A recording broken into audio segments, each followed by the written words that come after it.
अब बच्चों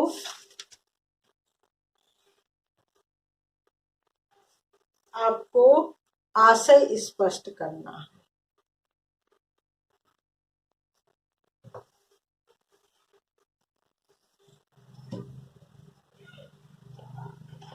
प्रश्न 9 आशय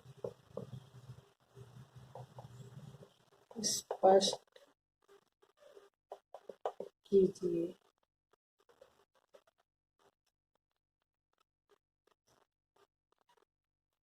अब इसका आशय है,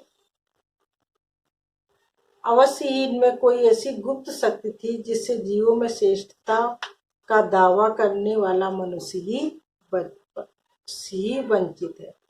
प्रस्तुत पंक्ति का आशय ये है कि पशु होते हुए भी हीरा और मोती एक दूसरे के मनोभावों को समझ लेते तथा मूक भाषा में विचार विमर्श करते थे। इससे उन दोनों महिलाओं के पास अवश्य ही कोई गुप्त शक्ति थी जिसके माध्यम से मूक भाषा में वे एक दूसरे के मन की भावनाओं को समझ लेते थे।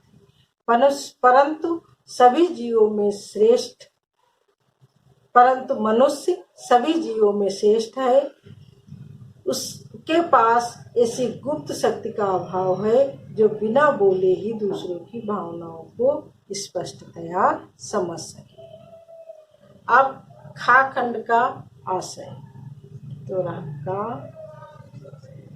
खा।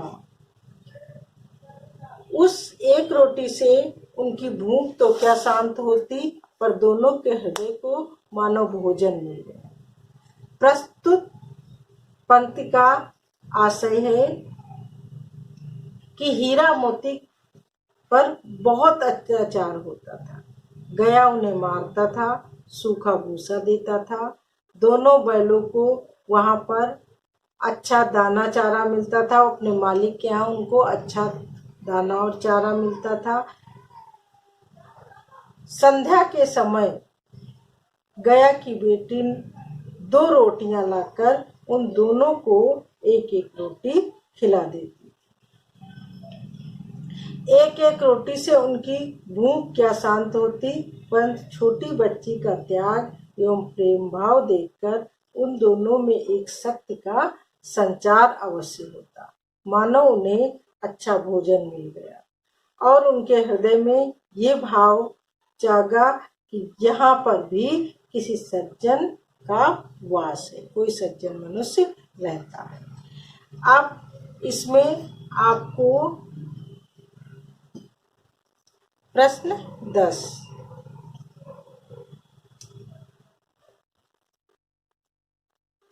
गया ने हीरा मोती को दोनों बार सूखा भूसा खाने के लिए दिया, क्योंकि गया पराये बैलों पर अधिक खर्च करना नहीं चाहता था। गरीबी के कारण खली आदि खरीदना उसके बस की बात न थी। वह हीरा मोती के व्यवहार से बहुत दुखी था। उसे खली आदि सामग्री की जानकारी न थी। इसमें का खंड सही है। गया पराये बैलों पर अधिक खर्च नहीं करना चाहता।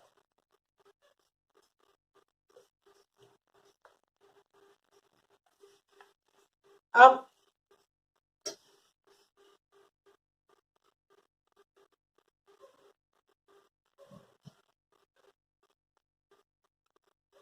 रचना और अभिव्यक्ति। हीरा और मोती ने शोषण के खिलाफ आवाज उठाई, लेकिन उसके लिए प्रताड़ना भी सही। हीरा मोती की इस प्रतिक्रिया पर तर्क सहित अपने विचार प्रकट करें। प्रश्न 11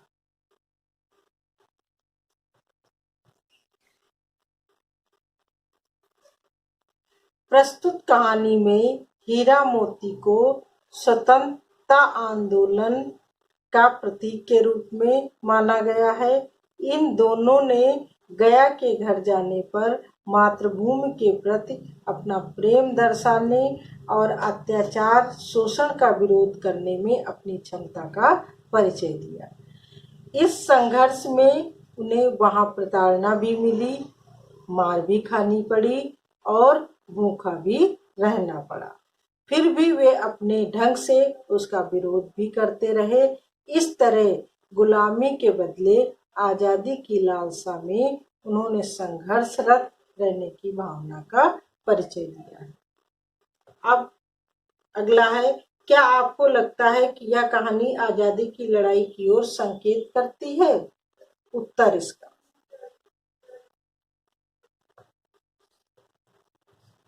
प्रश्न 12। अप्रत्यक्ष रूप से ये कहानी अंग्रेजों की दास्ता से मुक्ति की कहानी है और इसमें हीरा मोती क्रांतिकारियों के प्रतीक है। जिस समय ये कहानी लिखी गई उस समय भारत में स्वतंत्रता आंदोलन चल रहा था।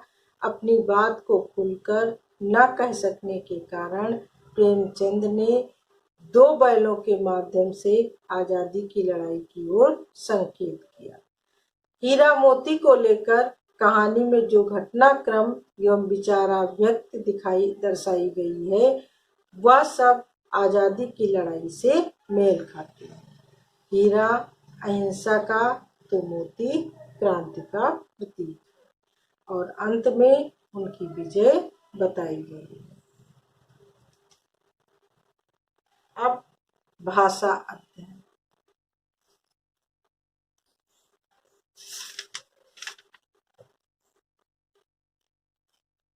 बस इतना ही काफी है। फिर भी मैं जोर लगाता हूँ कि भी वाक्य में किसी बात पर जोर देने का काम कर रहे हैं। ऐसे शब्दों को निपात कहते हैं।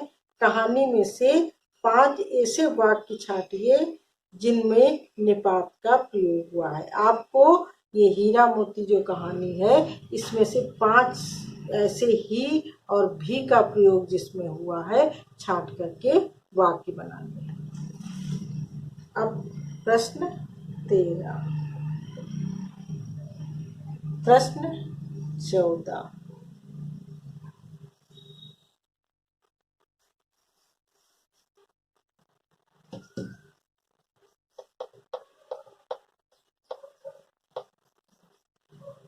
रचना के आधार पर वाक्य भेद बताइए तथा उपवाक्य छांटकर उसके भी भेद लिखिए।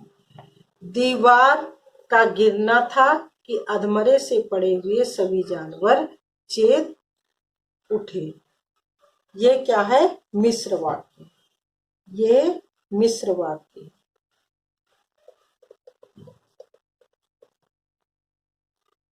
मिश्र वाक्य है। अब इसमें अधमरे से पड़े हुए सभी जानवर चेत हो उठे।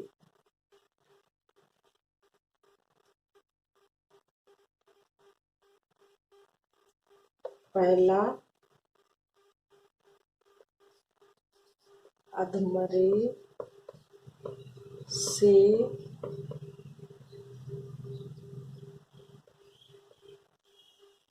पड़े हुए सभी जानवर चेत उठे। ये कौन सा वाक्य है? प्रधान या मुख्य उपवाक्य? प्रधान या मुख्य उपवाक्य।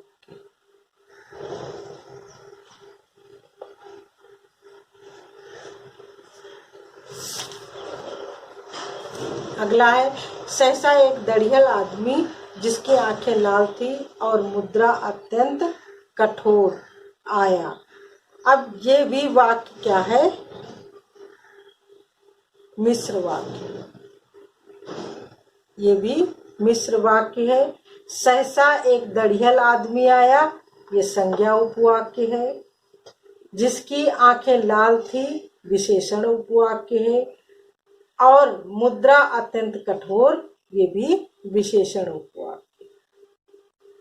हीरा ने कहा गया के घर से नाहक भागे, ये भी मिश्र वाक्य है। हीरा ने कहा प्रधान या संज्ञा उपवाक्य है। गया के घर से नाहक भागे आश्रित उपवाक्य है। मैं बेचूंगा तो बिकेंगे, ये भी मिश्र वाक्य है। बिकेंगे प्रधान उपवाक्य और मैं बेचूंगा तो क्रिया विशेषण उपवाक्य। अगर वह मुझे पकड़ता तो मैं बेमारे न छोड़ता, ये भी मिश्र वाक्य है। मैं बेमारे न छोड़ता प्रधान वाक्य उपवाक्य। अगर वह मुझे पकड़ता क्रिया विशेषण उपवाक्य। अब कहानी में जगह जगह मुहावरों का प्रयोग हुआ है। कोई 5 मुहावरे छांटकर उनका वाक्य में प्रयोग कीजिए। आप लोग इस कहानी में से कोई भी 5 मुहावरे छांटकर उनका को अर्थ और वाक्य में प्रयोग करना है। अब do and learn homework. Do and learn chapter 1 प्रश्न उत्तर।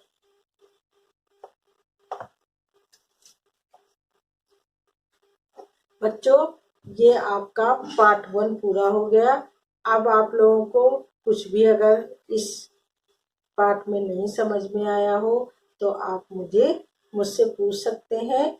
और जो मैंने आज प्रश्न उत्तर आप लोगों को लिखवाए हैं वो आपको कॉपी में लिखना है और साथ साथ याद भी करना है।